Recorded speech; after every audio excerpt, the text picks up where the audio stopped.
आपने कभी सोचा है कि बिना इलेक्ट्रिसिटी के हमारा जीवन कैसा होगा? इलेक्ट्रिसिटी भी एनर्जी का एक रूप होता है जो हमारे डेली लाइफ में बहुत ही इंपॉर्टेंट होता है। आज हम इलेक्ट्रिसिटी बनाने के कई सारे तरीके मौजूद हैं, फिर भी वैज्ञानिकों का मानना है कि हमें इलेक्ट्रिसिटी बनाने के नए तरीकों को विकसित करते रहना चाहिए जो अधिक समय के लिए स्टेबल हो और इन्वायरमेंट फ्रेंडली हो।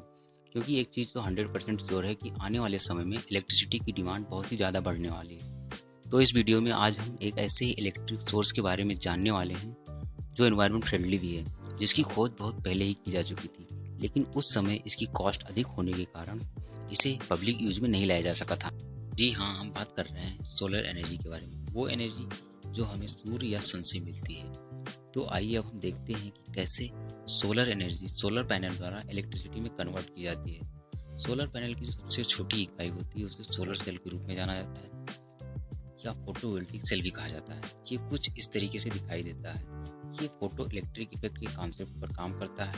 फोटो इलेक्ट्रिक इफेक्ट का बेसिकली अर्थ होता है कि यदि फोटोन की पूरी एनर्जी किसी इलेक्ट्रॉन द्वारा अब्जॉर्ब कर ली जाए तथा वो अपनी ग्राउंड स्टेट को छोड़कर फ्री हो जाए।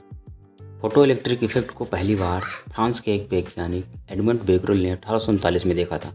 उन्होंने देखा कि कुछ धातुओं को सूर्य के प्रकाश में खुला छोड़ देने से उसमें कुछ मात्रा में इलेक्ट्रिसिटी उत्पन्न हो जाती है, लेकिन उस समय सूर्य के प्रकाश के नेचर के बारे में ज़्यादा इन्फॉर्मेशन न होने के कारण उसकी व्याख्या नहीं की जा सकी थी।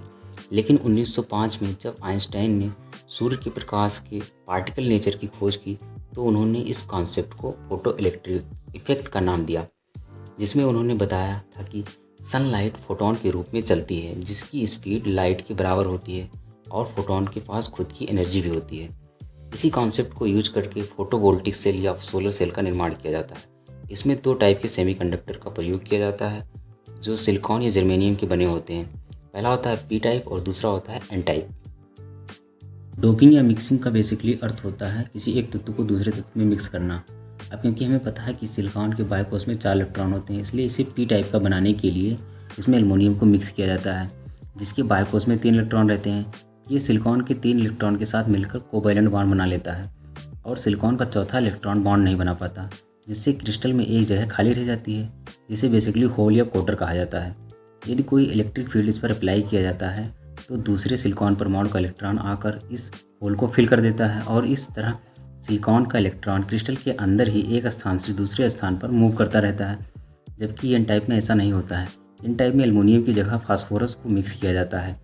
अब क्योंकि फास्फोरस के बाह्य सेल में 5 इलेक्ट्रॉन होते हैं तो सिलिकॉन के 4 इलेक्ट्रॉन के साथ मिलकर ये बंध बना लेता है और फास्फोरस का 5वां इलेक्ट्रॉन क्रिस्टल के अंदर फ्रीली मूव करता रहता है और सिलिकॉन की चालकता को बढ़ा देता है।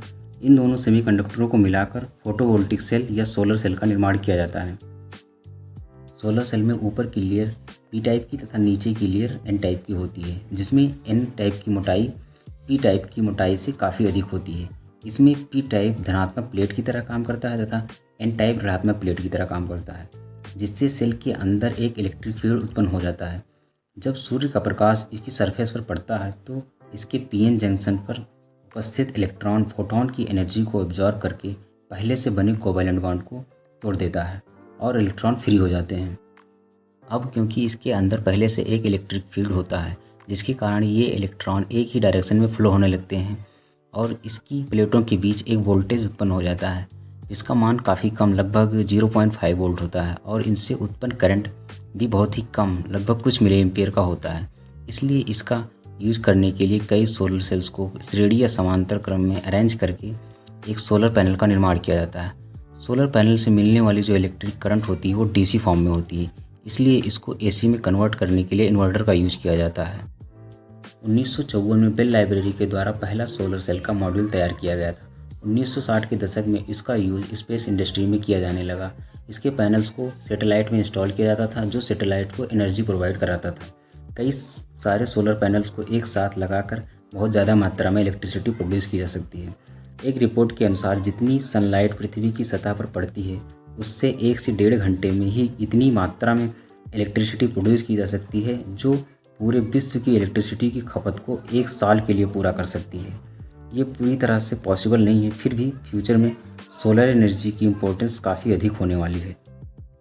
कई डेवलप्ड कंट्री में सोलर एनर्जी का कंट्रीब्यूशन काफ़ी बड़ा है। भारत में भी विश्व के सबसे बड़े सोलर पार्क की स्थापना की गई है जो करीब 14,000 एकड़ में फैला हुआ है था, जिसकी क्षमता 2245 मेगावाट बिजली पैदा करने की है। ये राजस्थान के जोधपुर डिस्ट्रिक्ट में स्थित है। अगर आपको हमारा प्रयास अच्छा लगा हो तो प्लीज़ वीडियो को लाइक कीजिए और इसे अपने दोस्तों के साथ शेयर कीजिए, और ऐसे ही नॉलेजेबल वीडियो देखने के लिए चैनल को सब्सक्राइब कीजिए। Thanks for watching. जय हिंद।